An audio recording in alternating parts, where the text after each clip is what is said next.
And so, Dr. Sandlin, there are two primary issues right now that I think we have to address because they're the primary things that people are examining, and they're the swords that are being wielded on both sides of this discussion.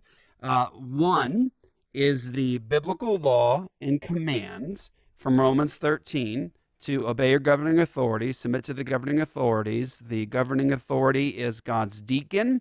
It's to wield the sword of justice, and it's to punish the wicked, protect the righteous. And so people say, therefore, you need to shut down all of society, destroy the economy. That's fine, because you got to obey your government. Don't meet for corporate worship because the government says so.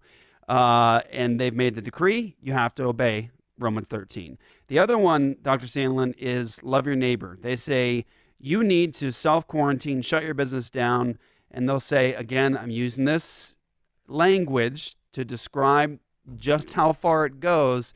People will say, and I've seen it, and I'm sure you have too, they'll say, to hell with the economy, we need to save lives. And so they'll say, it's love for neighbor that says you should close your church down right now, no more gathering. Love for neighbor says you quarantine for the next couple of weeks until the Romans 13 government tells you can come away. So, Andrew, could you just speak to those just to start the conversation? Those are the two things I see most often appeal to, and I think they're critical as we examine this. Yeah, maybe I'll start with that last one first. The notion that lives are more important than the economy is a false dichotomy. The fact is, if there is serious and catastrophic economic damage, that will cost lives. In fact, possibly even more lives that have been lost tragically by coronavirus. So it's not an issue of money versus dying. It's an issue of lack of money and poverty that often leads to tragic and lethal consequences versus other lethal consequences. So we need to take that into account. But back to Romans 13, the Bible's quite clear that the civil magistrate is truly a minister. In fact, it's basically the same term that would be used for a minister in a church, though in a different sphere. So the Bible's not antinomian.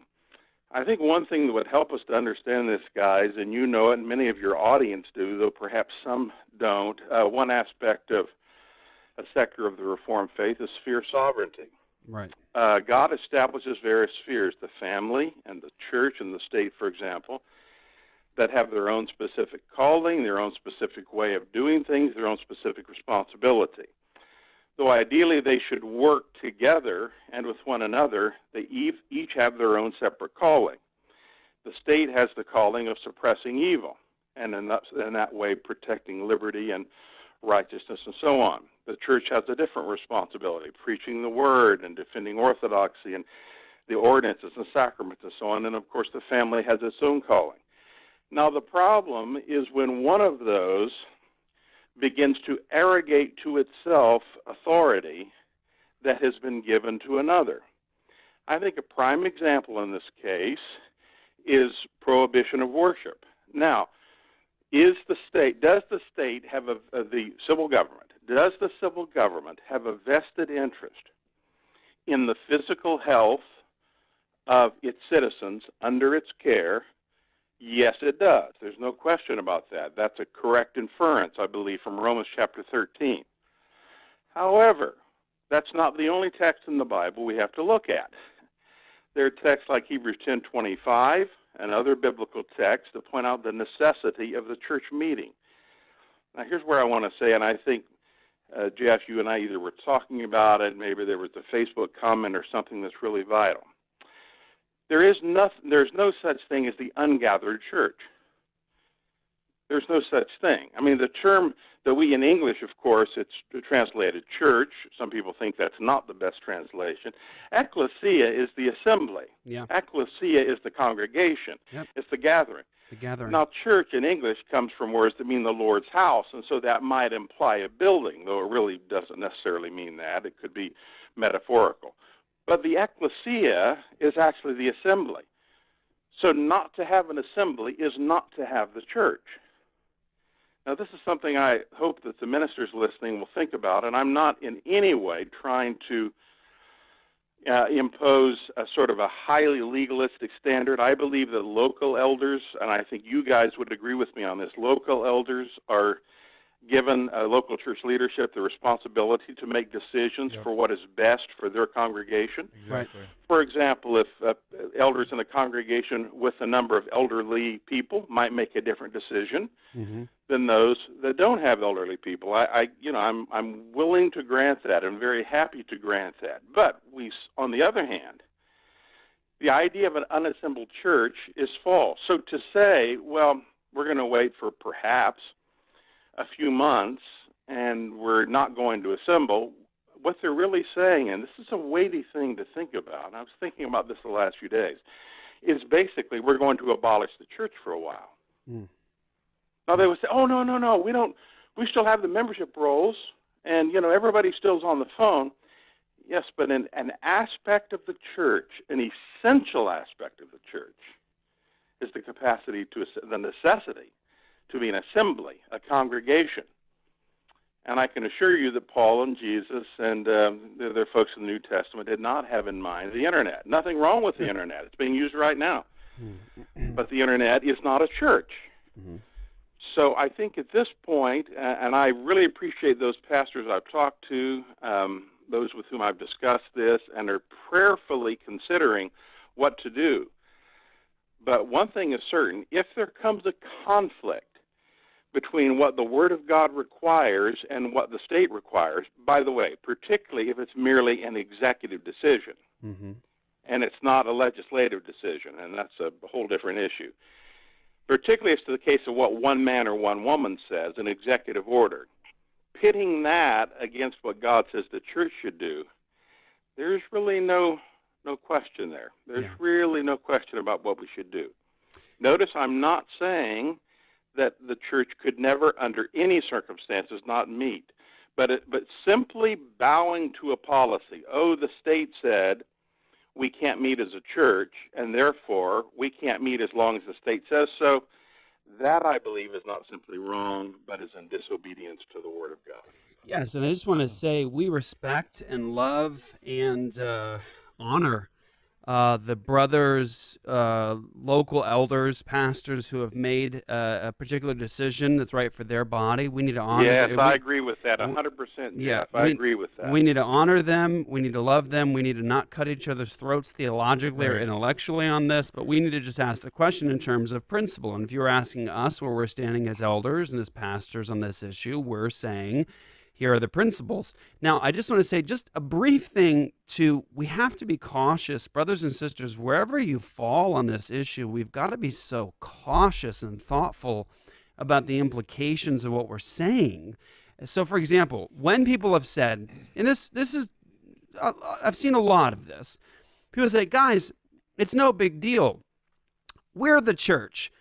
We can just watch stuff online. I want to say, guys, pause, take a breath, because those are the same people you argue against on a regular basis that tell you their reasons for not going to gather together on Sunday. They say the same thing, and you just got to be cautious about how you use that, because how many times have you guys heard, and I know even for those of you guys that are already like saying, no, we need to do it for now, we're the church, let's just watch it online, we're still doing this. I'm just saying, just be cautious about how you use that.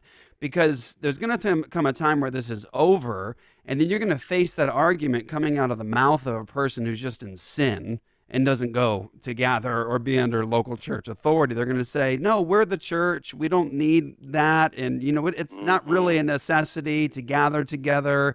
I can just watch it online. And you're going to be in the battle with them 6 months from now going, no, that's not what you're supposed to be doing. No, that's not biblical. So all I'm saying is be cautious about the arguments you're making today.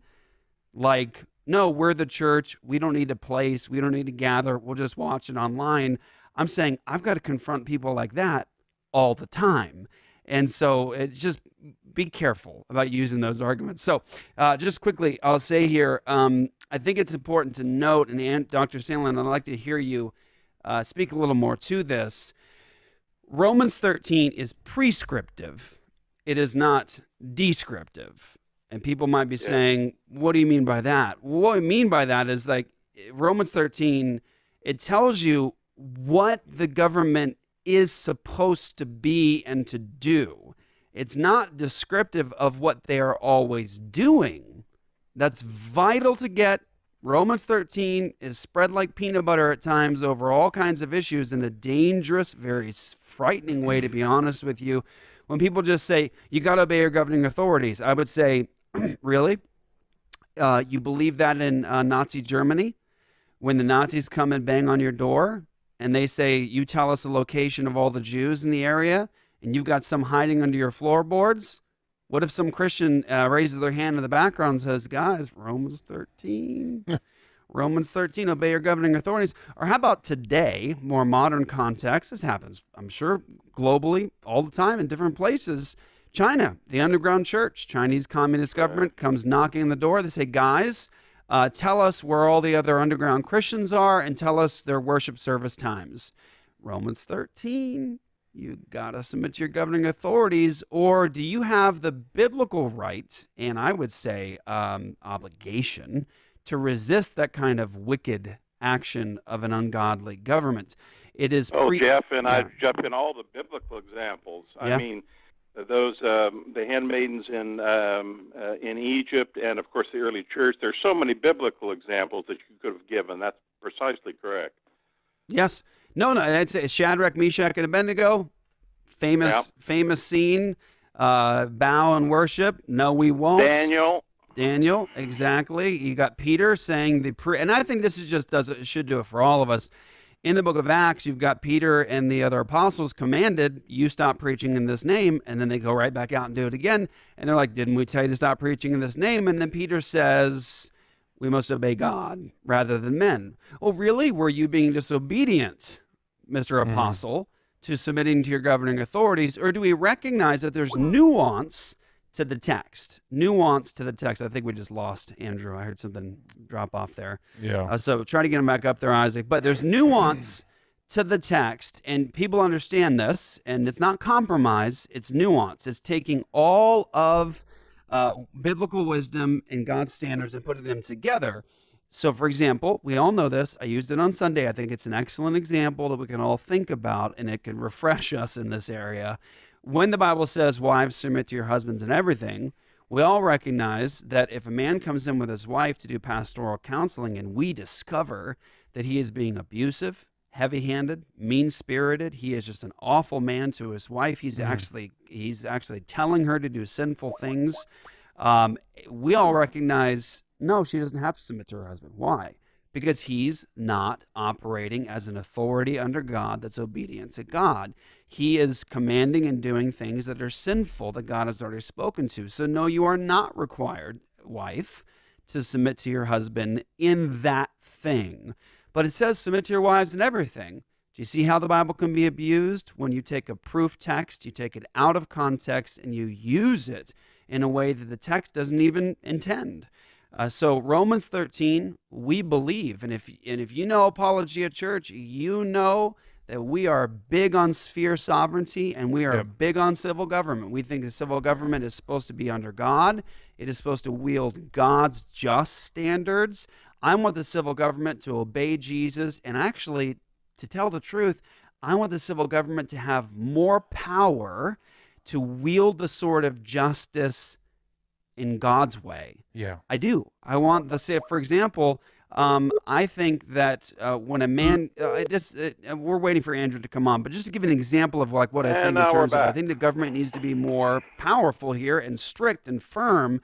When a man, and this happens a lot, we know about sex trafficking, when a man kidnaps a child, brutalizes that child, rapes the child, kills the child, God's law says death penalty. Justice is you forfeited your right to live. That's justice. We don't do that anymore. Like we're not concerned about that. Right. Overly concerned about justice in that way. So I think in many ways our government isn't just enough. But that's Romans 13. And we've talked about the fact that it's prescriptive, not descriptive. Does it teach? Jeff, yeah. could I jump Hey, in? yeah, welcome maybe back. you already said this when I was just kind of. This is really important. I think those in our tradition, the broad reformational tradition, would argue, and I think this principle is true, that unless the state demands what the Bible forbids or forbids what it demands, we should obey. The issue, of course, comes in conflict. A good example is the utter tragedy that the state permits abortion doesn't mean that I can get a shotgun out and go start shooting police officers. That's right. The fact that we have an evil state and the state does evil things doesn't mean I can disobey other commands. But where the state requires what the Bible forbids and vice versa, that's when we have to disobey. And that, I believe, I'm at least suggesting we consider that's the case, and the one we're talking about right now as far as the church meeting for worship on Sunday. Yes. So let's leap into this. Quick. Go ahead. Yes, go ahead. One, I was going to say, well, you just noticed that the pagan symbol trolls are out. Tricetra, Trinity symbol. And- Get to Hello? know it. And Yeah. and full force today. They're not even listening to what we're saying because they're arguing over the symbol behind us. Yeah. But I just wanted to point out a couple things before we switch topics at all. I want to again reiterate what Andrew said. Like, it's, we're not saying that we're not even saying that we wouldn't shut down church if we felt like our congregation was in danger. That's We an would- authority. That's Yeah. an authority under our Exactly. exactly jurisdiction. That's our call to make. That's the only thing we're saying, because I'm hearing a lot of feedback. People saying, "Well, you're just saying that you're being singled out as a church," and it's like, no, that's not what I'm saying. Again, it's about principle. Like, that's all we're saying. And like one of you, I forget who, one of you was saying, like, we're not judging those that had done that. I think you were saying it, Jeff. Like, that's your decision to make. That's all we're saying. You have local church authority. Yeah, and it's funny because I may have missed it, but I haven't seen any of the hatred, if you will, coming from people in our position, pastors in our position, saying, you're a horrible sinner for shutting down church. It's been the opposite. The pastors that have shut down are telling us, you're murdering people, you're going to kill people. Is Luke? Can it maybe this help with that discussion when you with what you're saying in terms of local church authority has to make those decisions, not just by government decree. What about in Arizona right now, where we have a lower number of COVID-19 coronavirus, very low, even 2 weeks ago. Yeah. What if you have a church that's like out in the sticks in the desert somewhere? It's a gathering of, say, 25 or 50 believers, and they're all just in this one town, right? Are they supposed to obey a government decree to not gather for worship? They say there are 100 people or whatever it is. No one's left the town. You see what I'm saying? It's a local church context. Why would they have to? Yeah. And considering the numbers in terms of the mortality rate, it'd be good for that pastor to say, excuse me, we face this all the time in terms of mortality rate. We still meet for worship. Yeah. We just need to make sure we're obeying proper government rules about washing your hands, social distancing, proper social distancing. Don't hug each other. Don't shake hands. We'll use caution, but we're not stopping the gathering. Yeah. Local church authority should make that decision. Exactly. Like if you're a pastor at a nursing home next to where a cruise ship offloads from China, right? You might say, China, it might be a good idea for me to say, let me rework this, meet somewhere else, figure out a new way. Yeah. It just depends on the context. But the local church has the authority to look at the wisdom of the government and say, is that biblical? Is it wise? Does it love my neighbor? Yeah. That's the point. Yep, exactly.